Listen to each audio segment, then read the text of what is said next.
Bonjour à tous, j'espère que vous allez bien. C'est la prophétesse Naomi Bénon. On se retrouve aujourd'hui pour continuer notre parcours dans l'évangile de Marc. Nous allons prendre ce temps pour écouter attentivement la parole avec un cœur disposé à recevoir ce que Yeshua veut nous enseigner. Non seulement pour comprendre, mais pour être transformé. Nous sommes dans Marc 6 du verset 7 au verset 13. Il est dit: alors il appela les 12 et il commença à les envoyer 2 à 2 en leur donnant pouvoir sur les esprits impurs. Il leur prescrivit de ne rien prendre pour leur voyage, si ce n'est un bâton, de n'avoir ni pain, ni sac, ni monnaie dans la ceinture, de chausser des sandales et de ne pas revêtir de tunique. Puis il leur dit: dans quelque maison que vous entriez, restez-y, jusqu'à ce que vous partiez de ce lieu.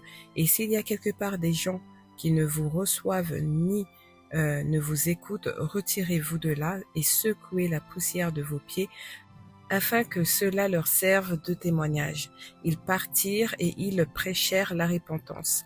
Ils chassaient beaucoup de démons et ils oignaient d'huile beaucoup de malades et les guérissaient. Amen.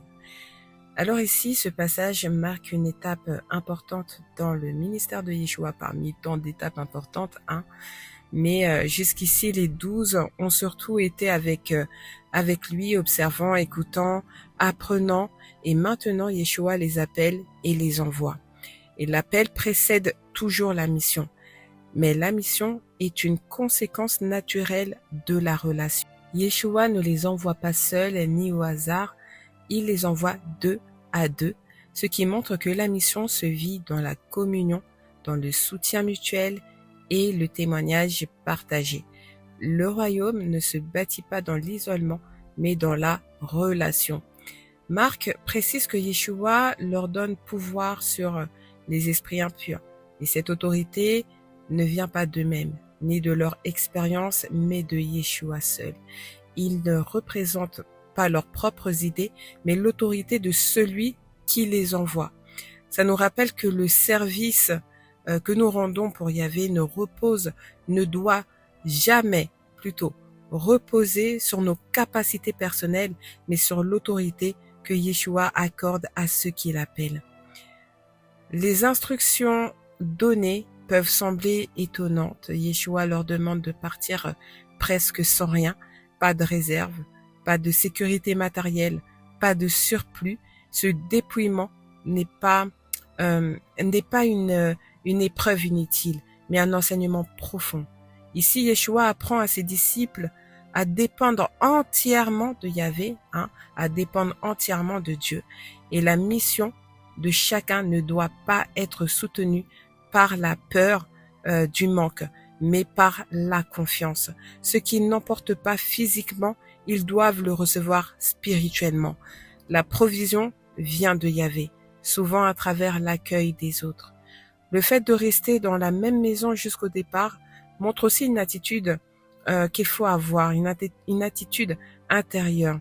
Il ne s'agit pas de chercher le confort ou de meilleures conditions, mais d'accepter ce que Yahvé donne. La mission n'est pas une quête d'avantages personnels, mais un service fidèle. Là où ils sont reçus, ils doivent s'enraciner temporairement, créer un lien et témoigner avec simplicité.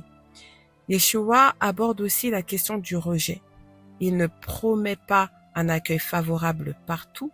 Lorsque les disciples ne sont ni reçus ni écoutés, ils doivent partir et secouer la poussière de leurs pieds.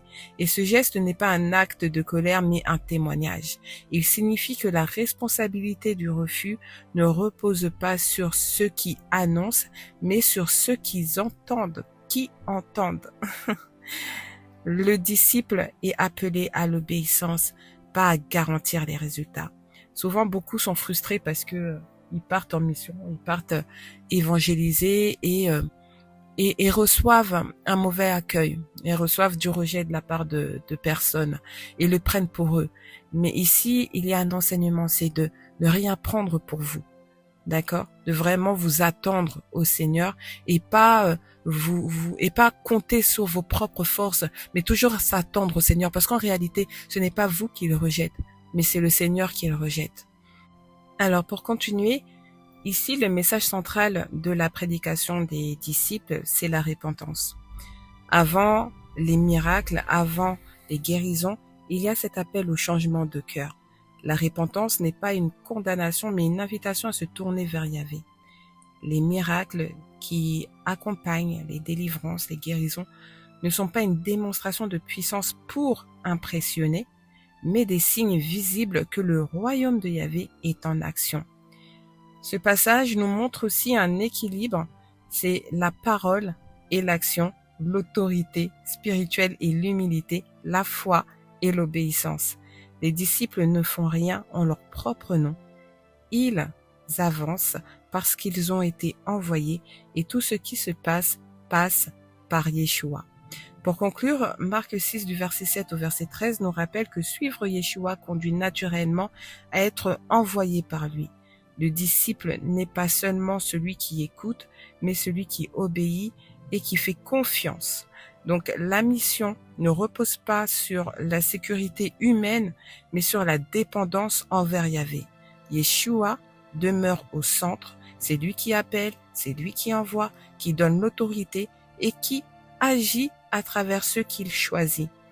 Que cette étude nous encourage à marcher avec simplicité, confiance et fidélité, sachant que l'œuvre appartient à Yeshua et que nous sommes simplement appelés à être disponibles entre ses mains.